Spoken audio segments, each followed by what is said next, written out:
সারাটা দিন হাঁটলেন, হাঁটতে হাঁটতে আসরের রক্ত হয়ে গেল। এক মসজিদের মধ্যে আসরের নামাজ পড়লেন, এরপরে হাঁটতেছেন, হাঁটতে হাঁটতে সূর্যটা ডুবে গেল, মাগরিবের রক্ত হয়ে গেল। এখন মনের মধ্যে চিন্তা আসলো, আরে আমি তো কাজটা ভালো করলাম না। শীতের সময় আমি সারাটা দিন হাঁটলাম, এখন যদি আমি আবার যদি বাড়ির মধ্যে যদি রওনা হয়ে যাই, বাড়ির মধ্যে যাইতে যাইতে তো আরো একদিনের দরকার। মানুষ বইছে না, মুরব্বী মানুষ এক মসজিদের মধ্যে মাগরিবের নামাজ পড়লেন। মাগরিবের নামাজ পড়ে মসজিদের মধ্যে বসে থাকলেন, ভাবলেন আজকে আর কোনো দিকে আমি যেতে পারবো না, আজকে এখানের মধ্যে আমি রাতটা যাপন করব। ও বন্ধুগণ আমার, মাগরিবের রক্ত চলে গেল, মানুষ নামাজ পড়ে বাড়ি বাড়ি চলে গেল। এশার রক্ত হয়ে গেল, এশার নামাজ শেষ হয়ে গেল, মসজিদের মধ্যে বসে আছেন। ও বন্ধুগণ আমার, এশার পরে মসজিদের খাদিম ডাক যেমন, চাচা গো, ও চাচা, এখন মসজিদ থেকে আপনার বের হতে হবে। কারণ হচ্ছে আমাদের এই মসজিদ কমিটি আমাকে আদেশ দিয়েছেন যে যদি কোনো মানুষ দূর থেকে আসে তাকে মসজিদের মধ্যে থাকতে দেওয়া হবে না। চাচা গো, মনের মধ্যে কিছু আনবেন না, আপনি মসজিদ থেকে বের হয়ে যান। আল্লাহর ওলি মানুষ, নরম মানুষ, বৃদ্ধ মানুষ, কোন কথা বললেন না, বের হয়ে গেলেন মসজিদ থেকে। সামনে একটা মার্কেট, মাত্র এই সময় প্রায় 9টা বেজে গেছে। এমন সময় দেখেন একজন যুবক তার দোকান ওপেন করতেছে। কি ওপেন করতেছে?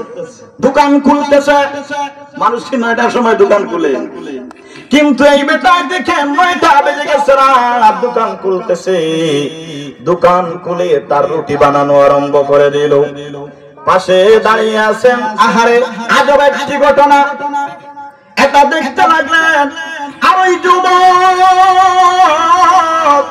মুখ দিয়ে কি যেন ছোট্ট ছোট্ট করে পড়ে, ছোট্ট ছোট্ট করে বলে। ও বন্ধুরা আমার, দেখবেন অনেক যুবকরা কাজ করে, কোন যুবক গান গায়, ছোট ছোট করে গান গায়, কোন যুবক দেখবেন পড়াশোনা করে, আছে কিনা এরকম যুবক? বন্ধুরা আমার, ইমাম আহমদ বিন হাম্বল দেখতে লাগলেন, দেখেন রুটি বানানো আরম্ভ করে দিলেন, আর যে কি যেন পড়েন, একদম পাশাপাশি হয়ে গেলেন। শুনেন, ওই যুবক পড়ে আস্তাগফিরুল্লাহ ইন্নাল্লাহা গফুরুর রহিম, বলেন আল্লাহু আকবার। বন্ধুরা আমার, রুটি বানানো আরম্ভ করে দিলেন, প্রচন্ড শীত নেমে আসলো। ইমাম আহমদ বিন হাম্বল ডাক দিয়ে বলেন, বাতিজা, ও বাতিজা, তোমার কাছে আমার একটা আরজ হলো রে বাতিজা।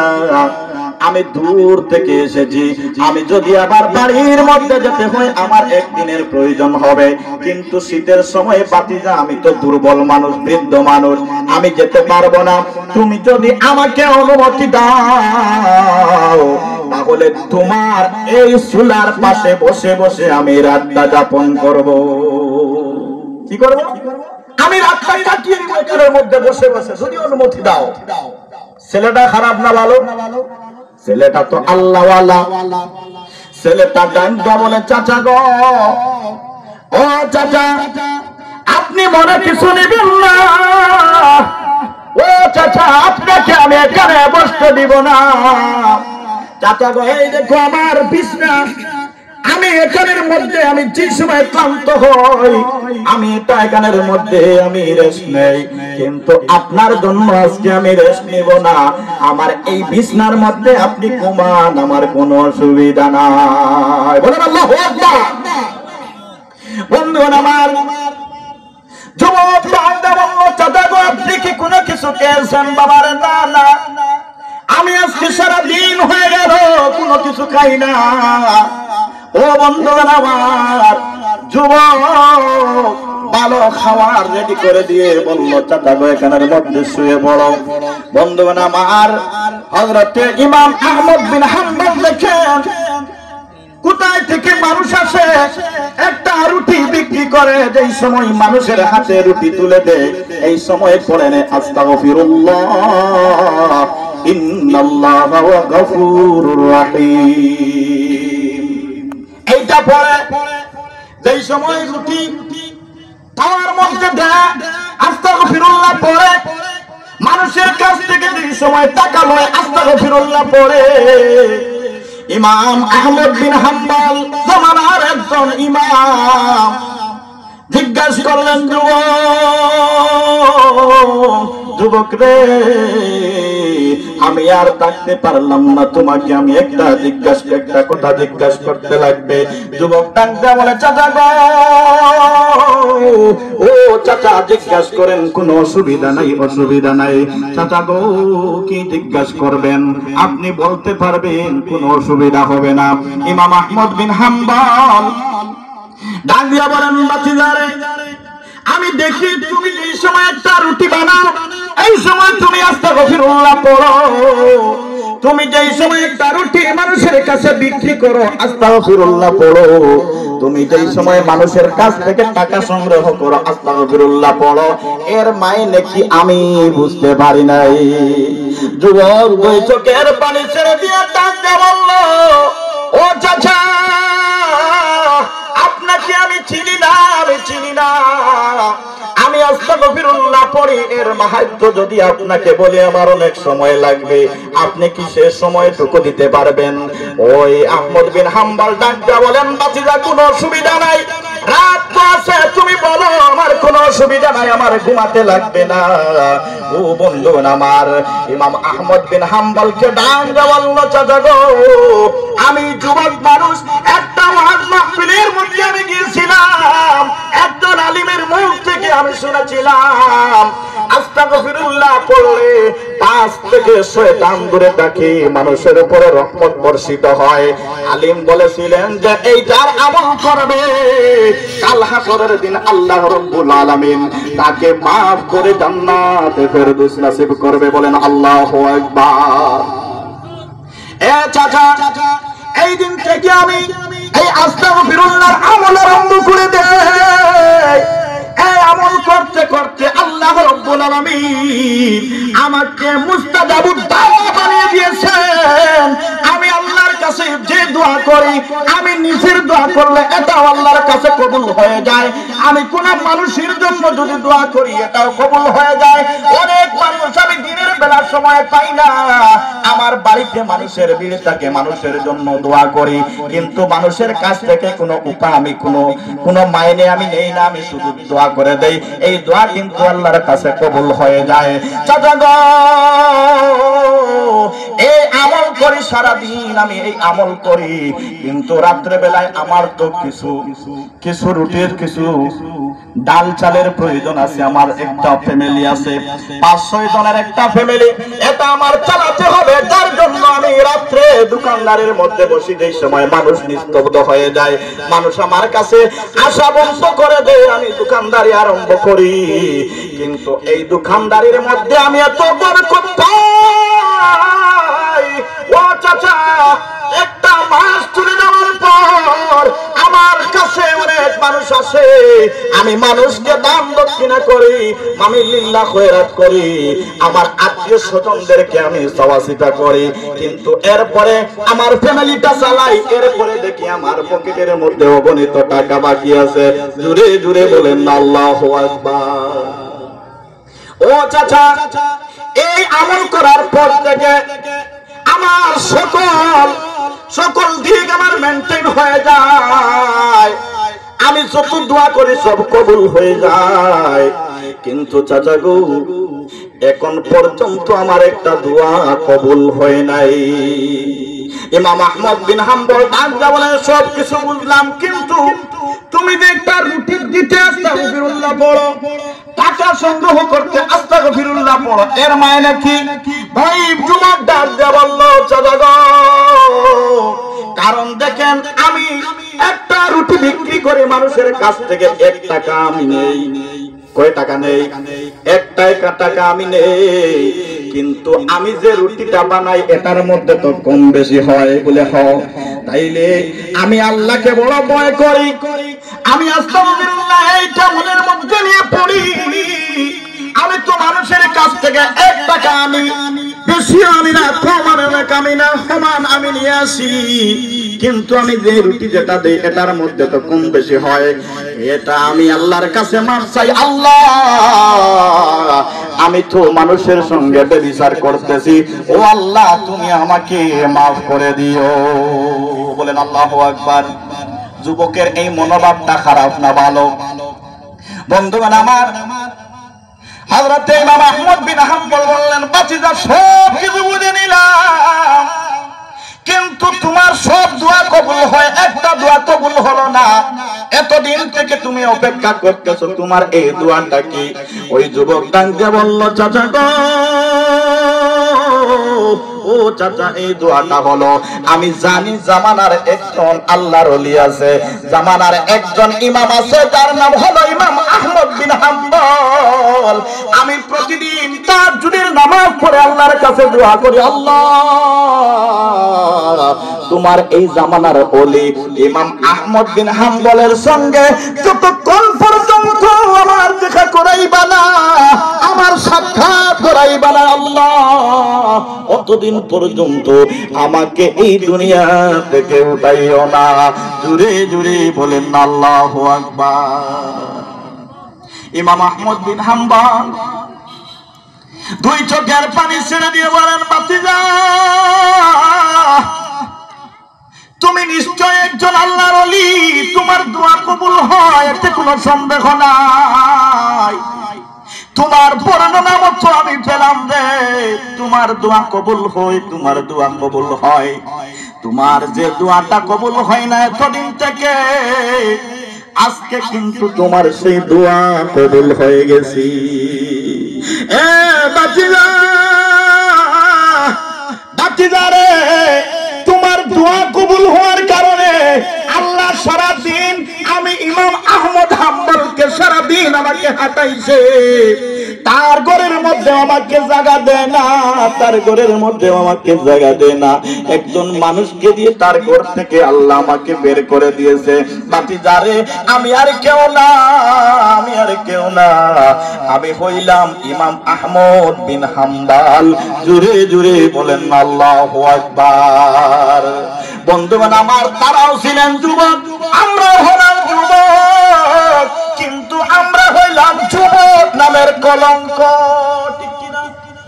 আমরা হইলাম কি? যুবক নামের কলঙ্ক, যুবক নামের কলঙ্ক।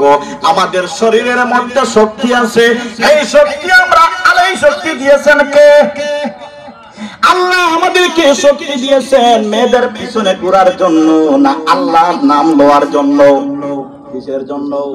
কিন্তু বন্ধুগণ আমার, বর্তমান জামানার যে যুবকরা, সব না কিছু যুবক ভালো আছে, 100-র মধ্যে 5% যুবক ভালো, কিন্তু 95% যুবক খারাপ হয়ে গেছে, নেচারলেস হয়ে গেছে। বন্ধুগণ আমার,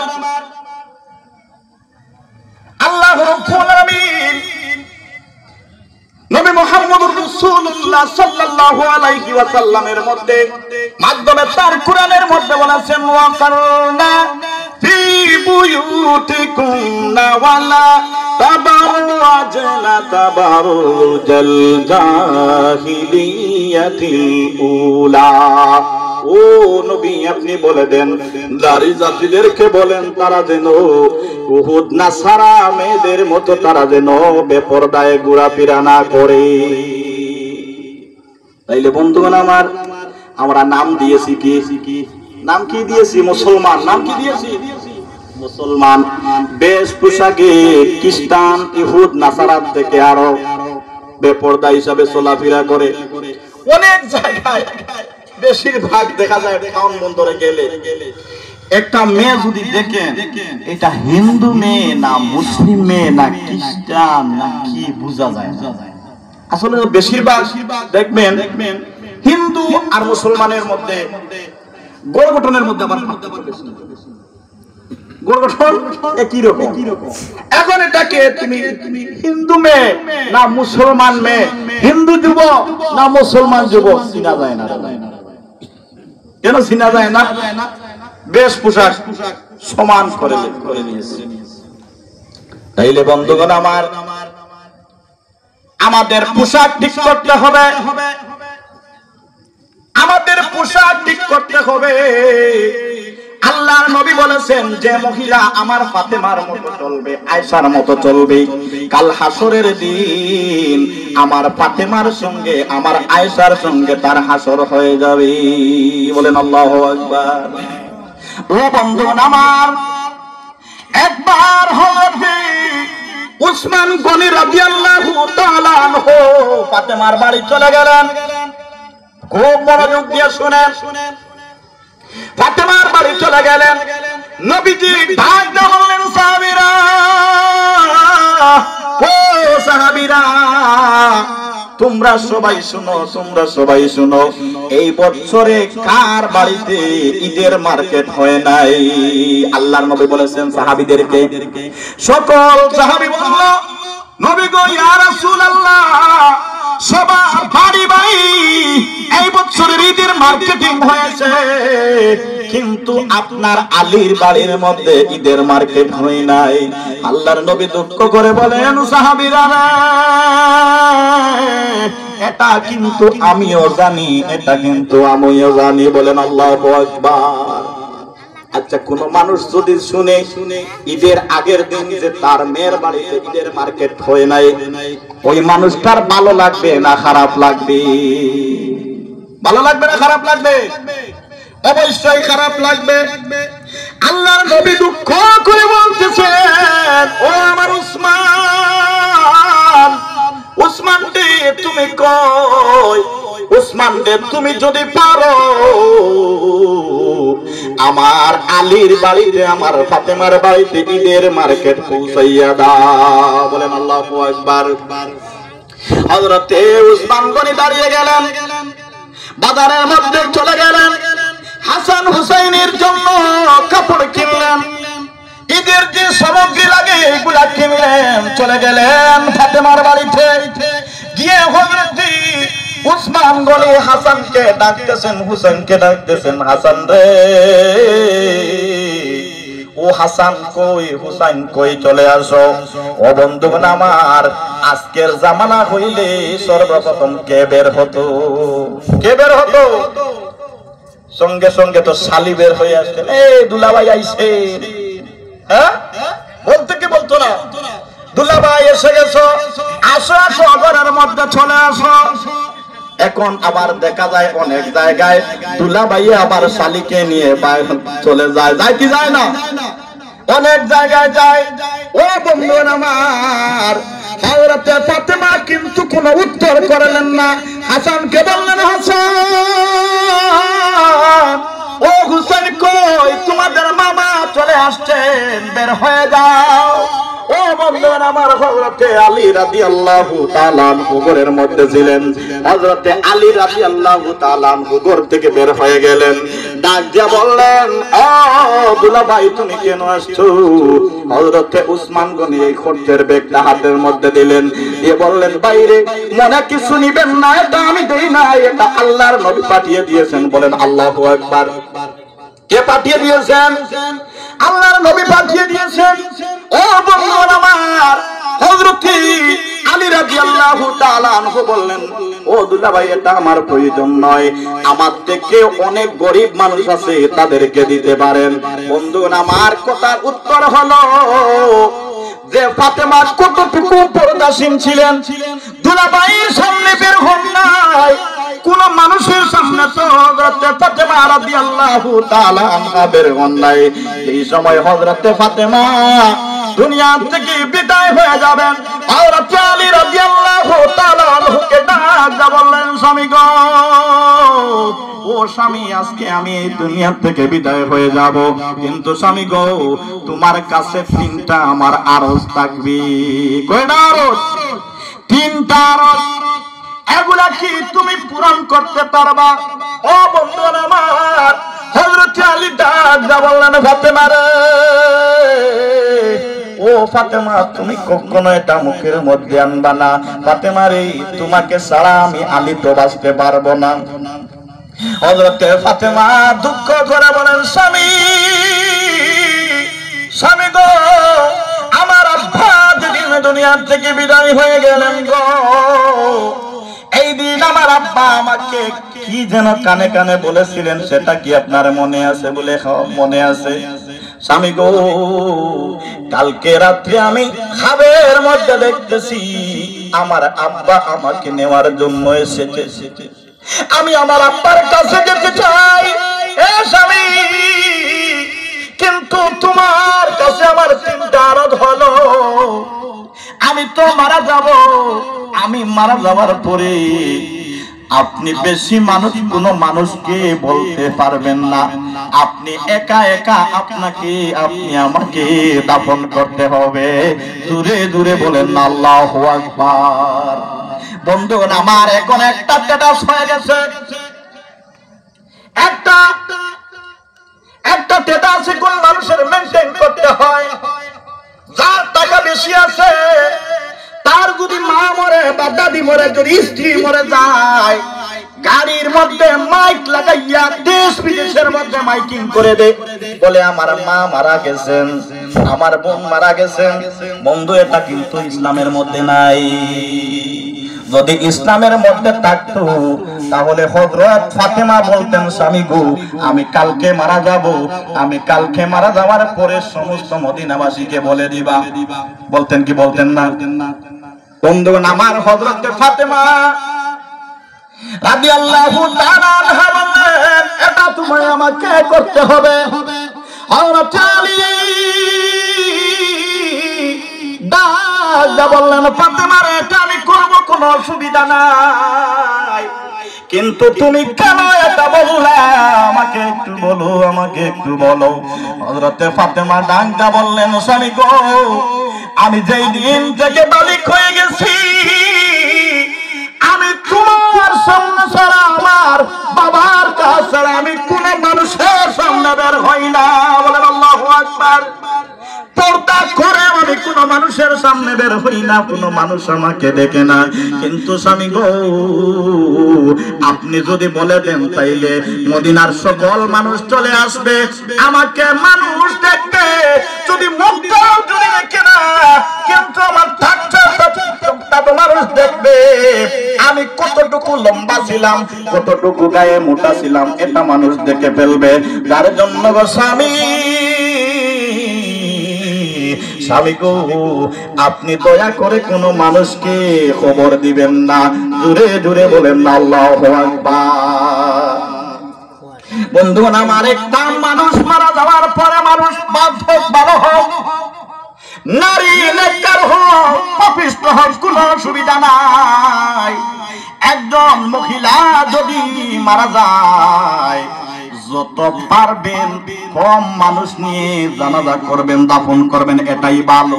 এটা কি আত্মীয় স্বজন থেকে বলতে হবে, না হয়তো অনেক অসুবিধা হয়ে যাবে। কিন্তু মাইকিং টাইকিং করে আমার মা মারা গেছেন, আপনারা সবাই আসেন, এটা কিন্তু একটা ডিমেরিট, এটা ভালো না। বন্ধুগণ আমার 2 নম্বরের ফাতেমার প্রশ্ন হলো, ও স্বামী আমার 2টা কলিজার টুকরা হাসান হুসেনকে তোমার কাছে রেখে গেলাম গো। ও স্বামী আপনার কাছে আমার আরজ হলো, আমার 2টা ছেলে হাসান হুসেনকে আপনি কষ্ট দিতে পারবেন না। বলেন আল্লাহু আকবার। 3 নম্বরে হলো স্বামী গো আপনি একটা শাদী করে নেবেন, একটা শাদী করে নেবেন, ভালো করে জীবন যাপন করবেন, এটা হলো আমার আরজ। এই 3টা আরজ আপনি পূরণ করতে পারবেন কি? হযরত আলী রাদিয়াল্লাহু তাআলা আনহু বললেন, ফাতেমা রে তোমার আরজগুলো আমি পূরণ করব, কোনো অসুবিধা নাই। লা ইলাহা লা ইলাহা ইল্লাল্লাহ ইল্লাল্লাহ লা ইলাহা ও লা ইলাহা ইল্লাল্লাহ লা ইলাহা ইল্লাল্লাহ লা ইলাহা ইল্লাল্লাহ ভাইজান বহু দূরে মদিনা আমরা কেমনে যাব জানি না রে বহু দূরে মদিনা আমরা কেমনে যাব জানি না দয়া করো দয়াল আল্লাহ দয়া ইয়া আল্লাহ একবার নেও সোনার মদিনা লা ইলাহা ইল্লাল্লাহ লা ইলাহা লা ইলাহা ইল্লাল্লাহ লা ইলাহা ইল্লাল্লাহ লা ইলাহা ইল্লাল্লাহ লা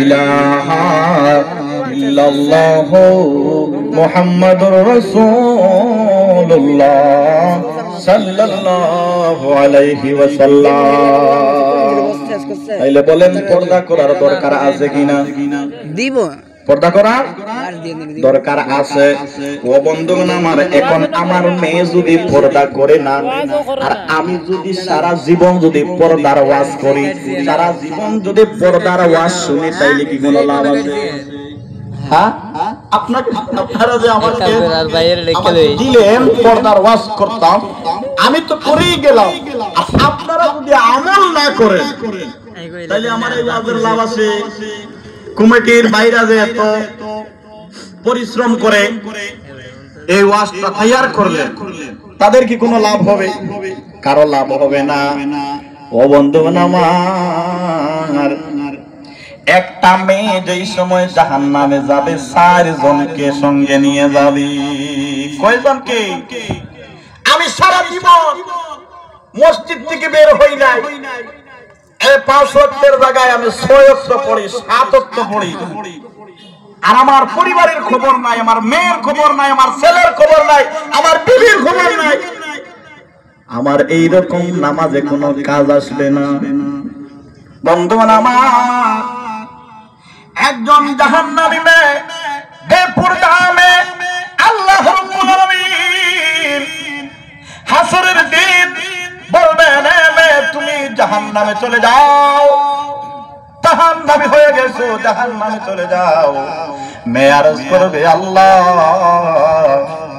আমি একা জাহান্নামে যেতে পারবো না আমি একা জাহান্নামে যেতে পারবো না আমার সঙ্গে 4 জন লাগবে কয়জন 4 জন 4 জনকে যতক্ষণ পর্যন্ত আপনি আমার সঙ্গে না দিবেন ততক্ষণ পর্যন্ত আমি জাহান্নামে যেতে পারবো না এর মধ্যে সর্বপ্রথম হলেন আমার বাবা সর্বপ্রথম কে এখানের মধ্যে কার মেয়ে আছে একটু হাত তুলে দেখান যে আমার মেয়ে আছে আমি ভাই আমি বিয়ে করতাম না আমি বিয়ে কইরা লাইছি আমার এত দূরে আমার কেউ নাই আমি এত দূরে থেকে আমাদের মানুষ বিয়ের সাথে করে না বন্ধুগণ আমার আপনার মেয়ে যদি থাকে আপনার বোন যদি থাকে আমার মেয়ে যদি থাকে আমার বোন যদি থাকে রে ভাই আমি এখানের মধ্যে মাত্র পাঠাই লাইতেছি কিন্তু আমার মেয়ে যদি বেপরদায় চলাফেরা করে আমার বোন যদি বেপরদায় চলাফেরা করে আমার স্ত্রী যদি বেপরদায় চলাফেরা করে আমার মা যদি বেপরদায় চলাফেরা করে আমার এই বক্তৃতা দেওয়ায় কোনো লাভ হবে না কোনো লাভ হবে কোনো লাভ হবে না আমার মেয়েকে যদি প্রশ্ন করেন আল্লাহ এই মেয়ে তুমি জাহান্নামে যাও আমার মেয়ে ডাক যা বলবে আল্লাহ গো সর্বপ্রথম আমার বাবা আমার সঙ্গে লাগবে আল্লাহ ডাক যা বলবেন কেন কেন তোমার বাবা কেন ওই মেয়ে ডাক যা বলবে আল্লাহ আমি তো স্বাধীন ছিলাম না আমি পরাধীন ছিলাম কিন্তু আমার বাবা আমাকে স্বাধীন করে দিয়েছিলেন আমার আমার বাবা আমাকে কোনো রেস্ট্রিকশনের মধ্যে পালায় নাই। আমার বাবা বলেছিলেন তোমার যা ইচ্ছা তাই করো। আমার যা ইচ্ছা হয়েছে আমি তাই করেছি। আমার বাবা কোন সময় মার্কেটের মধ্যে সঙ্গে করে নিয়ে গেছেন, পাতলা জামা দিয়েছেন আমাকে, আমাকে হাফ প্যান্ট কিনে দিয়েছেন, আমাকে টাইট ফিটিং গেঞ্জি দিয়েছেন, আমাকে টাইট ফিটিং প্যান্ট দিয়েছেন, আমার বাবা কিনে দিয়েছেন। আমার বাবা যদি আমাকে পর্দায় থাকার জন্য আদেশ করতেন, আমার বাবা যদি আমাকে বলতেন এগুলা নিষেধ, এগুলা পড়া যাবে না, আমি তো এগুলা পড়তাম না, আমি পর্দার মধ্যে ঢুকে যেতাম। আল্লাহ গো, আমার আব্বা আমাকে তো স্বাধীন করে দিয়েছিলেন, আমি স্বাধীনভাবে চলাফেরা করেছি, তাই আজকে আমি জাহান্নামী হয়ে গেছি।